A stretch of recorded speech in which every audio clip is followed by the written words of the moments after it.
কোথা থেকে টাকা আসলো কি আসলো না সেটা আপনাদের দেখার দরকার নেই। তুই কি ভাবছিস তোর হারামের টাকা আমি খাবো? এটা কি মাইনুল সাহেবের বাড়ি? একে অ্যারেস্ট করো। চল।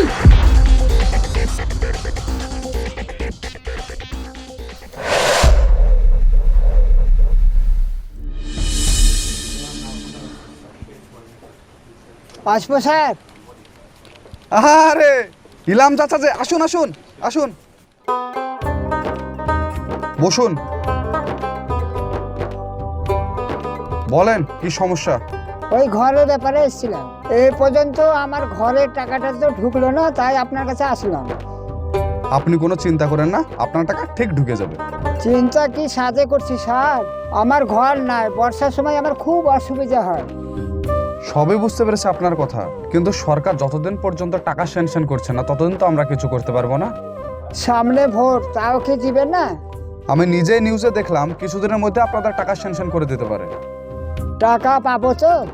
আমি কোনো রেজা থেকে টাকা দিইনি, আমার নাম কাটা যাবে না তো? আপনি খামোখায় চিন্তা করছেন, কোনো নেতাই আপনার নাম কাটাতে পারবে না। মাইনুল সাহেব আসবো নাকি? আরে প্রধান সাহেব, আসুন আসুন, বসুন। তারপরে বলুন প্রধান সাহেব, আপনার কি আমি সাহায্য করতে পারি? শুনুন মাইনুল সাহেব, আমি কিছু ঘরের লিস্ট আপনাকে দিয়েছিলাম আপনার অফিসে। সেই টাকাগুলো দিতে আপনি নাকি বারণ করেছেন। চাচা আপনি একটু বাইরে যান, আপনাকে আমি ডাকছি। আচ্ছা ঠিক আছে।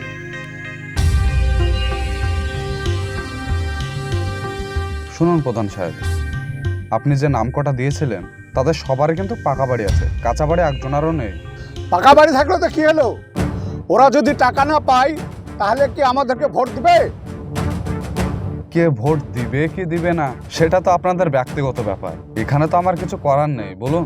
শুনুন মাইনুল সাহেব, আপনার মতন অফিসার এই চেয়ারে কত আসলো আর গেল, আপনি কিন্তু আমার সঙ্গে পাঙ্গা নিতে যাবেন না। আমি কেন আপনার সঙ্গে পাঙ্গা নিতে যাব? আমি তো আমার কাজ করে যাচ্ছি। শুনেন মাইনুল সাহেব, আমি যেটা বলছি আপনাকে, আমি যে ঘরের লিস্ট দিচ্ছি সেই টাকাগুলো আপনি স্যাংশন করবেন, আপনার কমিশন আপনি বুঝে নেবেন। বুঝতে পেরেছেন? আমি আসছি।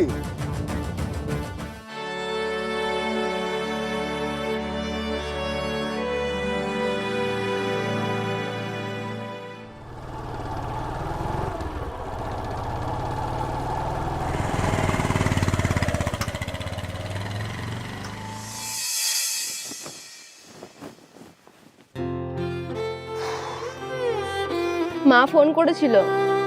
কি বলছিল?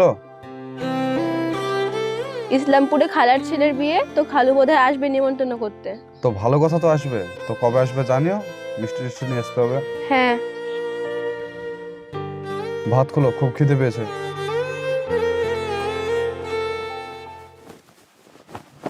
এই লেপটা পরে ভাজ করা হবে না? খিদে লেগেছে, খেতে দিতে বলছে না? বিয়েতে কি দেবে কিছু ভাবলে? এই তো সবে মাত্র তুমি আমাকে বললা, দেখা যাক কি দেওয়া যায় তা। শোনো, খালু কিন্তু আমাকে সোনার জিনিস দিয়েছিল, তো ভাইকে সোনার জিনিসই দিতে হবে। এখন অনেক সময় আছে, দেখা যাক কি দেওয়া যাবে তা। দেখা যাবে না, যেটা বললাম সেটা মনে রাখবে। আমি তো সামান্য বেতনে সরকারের চাকরি করি, আমি অত টাকা কোথায় পাবো যে সোনা দেবো তা? সরকারি চাকরি করে বলে আব্বা তোমার সাথে আমাকে বিয়ে দিয়েছিল, আমার নাকি সব শখ পূরণ হবে। সরকারি চাকরি না ছাই। কোথায় অফিস থেকে এলাম, একটু ভালোভাবে কথা বলবো, তা না সকল সময় খ্যাচ খ্যাচ করে কথাবার্তা বলো। এখন না তো কখন বলবো?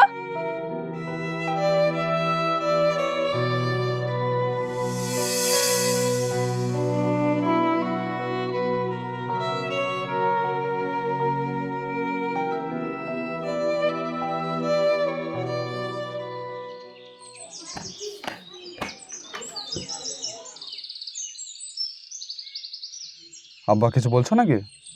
বলছি ঈদের তো আর বেশি দিন নাই, তোর বোনের বাড়ি জামা কাপড় পাঠাতে হয়তো। ঈদ আসতে তো এখনো অনেক সময় আছে, দেখা যাক কি দেওয়া যায় তা। আমার একটাই জামাই আর তোর একটাই বোন, দেখছি বললে হবে? দায়িত্বটা তো তোর ওপরেই। আমি কি সে কথা তোমাকে একবার বলেছি? আমি কি সেটা তোকে বলছি? এমানুল শোন, তোর সাথে আর একটা কথা ছিল। বলো। বলছি কদিন থেকে তোর মার শরীরটা খুব খারাপ, ডাক্তার দেখাতে হয়তো। কত টাকা লাগবে? 500 টাকা হলেই হবে, ওষুধ মষুধ কিনতে হবে তো।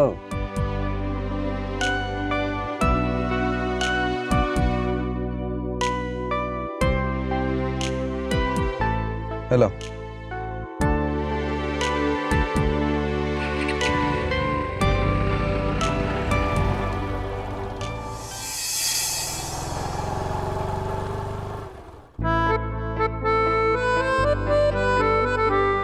মাইনুল, একটু শুনে যা।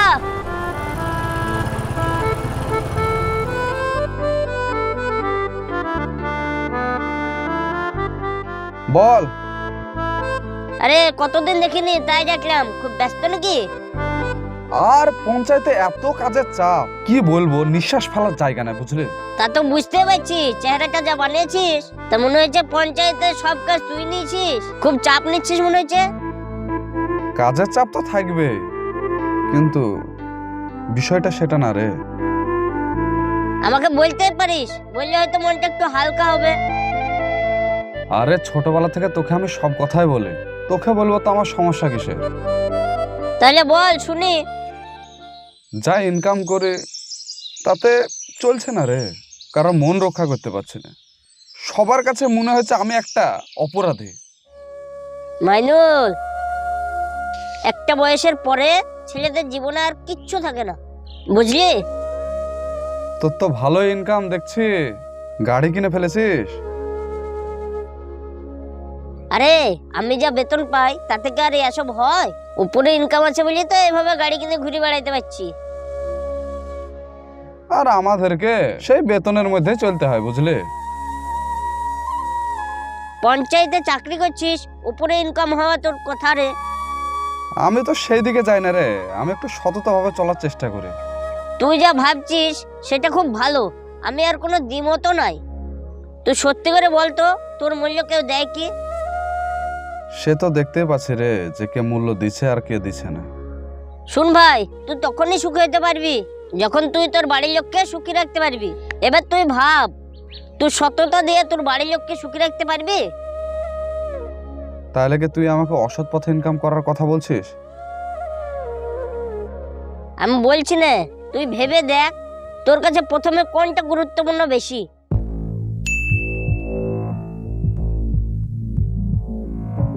আমি আসছি রে, অফিসে অনেক দেরি হয়ে গেল, থাক। আচ্ছা ঠিক আছে, যা।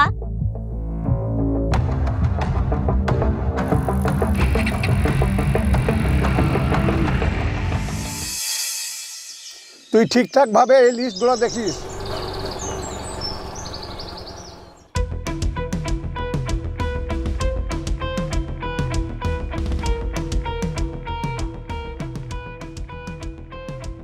আরে মাইনুল সাহেব, হঠাৎ আপনি আসুন আসুন, চেয়ারে বসুন। প্রধান সাহেব, আপনার সঙ্গে আমার কিছু কথা ছিল। আরে সব কথা হবে, আপনি আগে বসুন তো। এই মাইনুল সাহেবের জন্য এক কাপ চা নিয়ে আয়। না না না, চায়ের কোনো প্রয়োজন না, আমি চা খেয়ে এলাম। বলুন মাইনুল বাবু, আজ হঠাৎ আপনি আমার বাড়ি? আমি রাত্রে অনেক ভেবে দেখলাম যে আপনার সঙ্গে হাত মেলানোই আমার উচিত। যাক, আপনি আমাকে অপমান করার পরেও আপনার শুভ বুদ্ধি হয়েছে। না না, কি কথা বলছেন আপনি? আমি কেন আপনাকে অপমান করতে যাব? আমি তো আমার কর্তব্য পালন করছিলাম। যাই হোক, ওসব কথা ছাড়ুন। আমি যে ঘরে লিস্টগুলো দিয়েছি তারা কি সব টাকা পাবে কিনা সেটা বলুন। আপনি যেটা বলবেন সেটাই হবে, কিন্তু আমার দিকটাও তো একটু ভাবতে হবে। আরে মাইনুল সাহেব, আপনাকে কোনো চিন্তা করতে হবে না। এই যা তো, বান্ডিলটা নিয়ে আয়। প্রধান সাহেব, সেদিনকার কথা আপনি কিছু মনে করেন না। আরে না না, এখন ওসব কথা ভুলে যান। আগের কথা সব কিছু ভুলে গিয়ে আবার নতুন ভাবে বিজনেস শুরু করতে হবে। এই নেন। তাহলে প্রধান সাহেব আসছে। হ্যাঁ ঠিক আছে, আপনি ভালোভাবে যান। আর শুনেন, আমার সাথে যোগ দিয়ে না, আপনারও ভালো হয়েছে আমারও ভালো হয়েছে, বুঝতে পেরেছেন?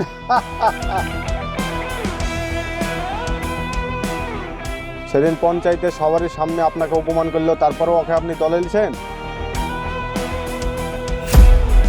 কিছু কিছু সময় না কুত্তাকে বিস্কুট খাওয়াতে হয়, আর কাজ হয়ে গেলে লাঠি মেরে বের করে দিতে হয়। বস।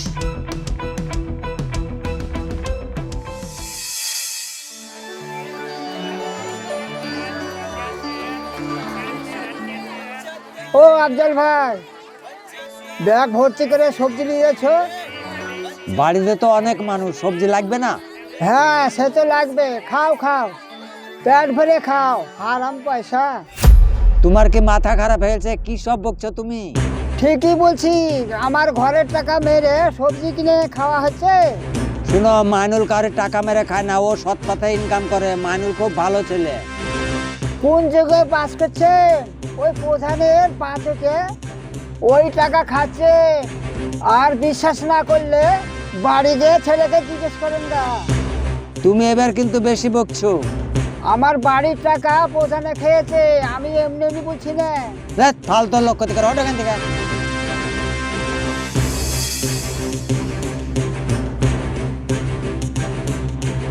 এই মাইনুলে, তোর সাথে আমার কিছু কথা আছে। কি হয়েছে বলেন? হঠাৎ করে তোর এত ইনকাম বেড়ে গেল কি করে? আপনাদের চাহিদা পূরণ করতে হবে না? টাকা কোথা থেকে আসলো কি আসলো না সেটা আপনার দেখার দরকার না।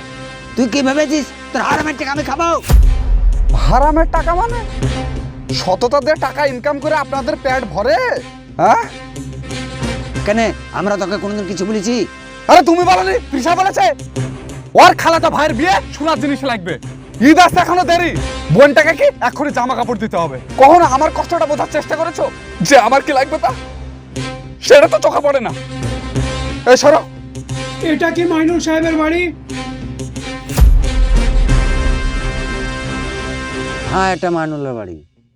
তুমি এক কাজ করো, এই মাইনুলের বাড়িটা সার্চ করে যাও। স্যার। ইন্সপেক্টর সাহেব, হঠাৎ আমাদের বাড়ি কি ব্যাপার? আমি আপনার ছেলে মাইনুলকে গ্রেফতার করার জন্য এসেছি। কি বলছেন আপনি স্যার?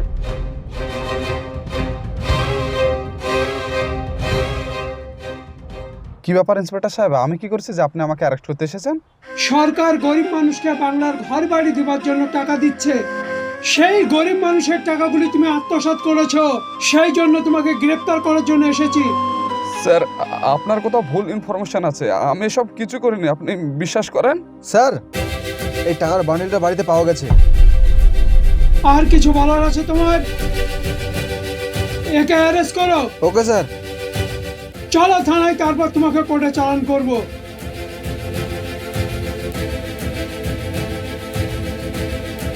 গাড়িতে ওঠ।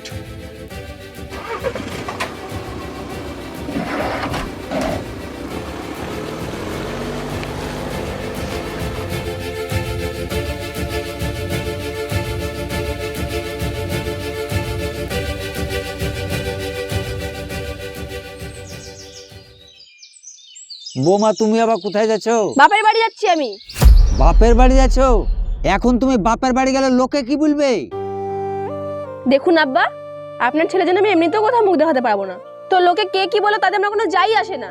তুমি এই বিপদের সময় স্বামীর পাশে থাকবা, তা না তুমি এখন বাপের বাড়ি চলেছো। তোমার মনুষ্যত্ব কিরকম গো? আব্বা, ওরকম চোর স্বামীর জন্য আমার কোনো দুঃখই নেই, আপনারা থাকুন ওর পাশে, তাহলেই হবে।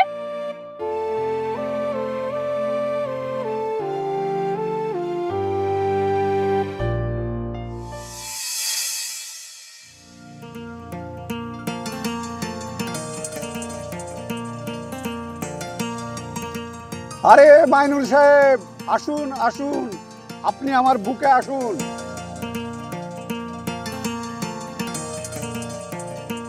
আপনি কিছুদিন জেলে থাকার জন্য আই অ্যাম ভেরি সরি। ঠিকই আছে স্যার, কিছু জিনিস জীবনে ঘটে যাওয়া ভালো, তাহলে বোঝা যায় যে খারাপ সময়কে পাশে থাকে আর কে থাকে না। আমি এইদিকে সব সামলে দিয়েছি, আপনি আগামী কাল থেকে অফিসে জয়েন করবেন, বুঝতে পেরেছেন? অফিস? হ্যাঁ মাইনুল সাহেব, আপনি আর একটা কথা মনে রাখবেন, আমি থানাতে আপনাকে ঢুকাতেও পারি, আবার ওই থানা থেকে আমি বের করতেও পারি। তাই আপনি আমার সঙ্গে বেইমানি করার আগে 100 বার ভাববেন। তার মানে আপনি আমাকে অ্যারেস্ট করিয়েছেন? খারাপ সময় হোক বা ভালো সময় হোক, আমি কারোর সঙ্গে বেইমানি করি না, সবাই আমার সঙ্গে বেইমানি করে। আসছি, ভালো থাকবেন। এই মাইনুল, শুনুন শুনুন, আমার কথাটাও তো শুনে যান। আমাদের সমাজে একটা বয়সের পর একজন পুরুষের জীবন বলতে শুধুই দায়িত্ব, স্বামী হিসাবে, পুত্র হিসাবে, ভাই হিসাবে। আর সেই দায়িত্ব সামলাতে সামলাতে টাকা উপার্জনের মেশিনে পরিণত হয়। যদি কোনো পুরুষ এই দায়িত্ব সামলাতে ব্যর্থ হয়, পরিবার থেকে শুরু সমাজে তার কোনো মূল্য থাকে না। তাই হয়তো ইচ্ছা না থাকলেও অনেকে খারাপ কাজের সাথে জড়িয়ে যায়। তবে যদি কখনো সে বিপদে পড়ে, পরিবারই তার সাথে সম্পর্ক শেষ করে। তাই বন্ধুরা, দায়িত্ব সামলানো অবশ্যই উচিত।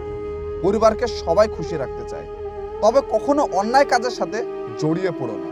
বিপদে পড়লে কেউ পাশে থাকবে না, তুমি একা হয়ে যাবে। সো ভালো থাকবেন, সুস্থ থাকবেন। দেখা হচ্ছে আপনাদের সঙ্গে আবার নেক্সট ভিডিও।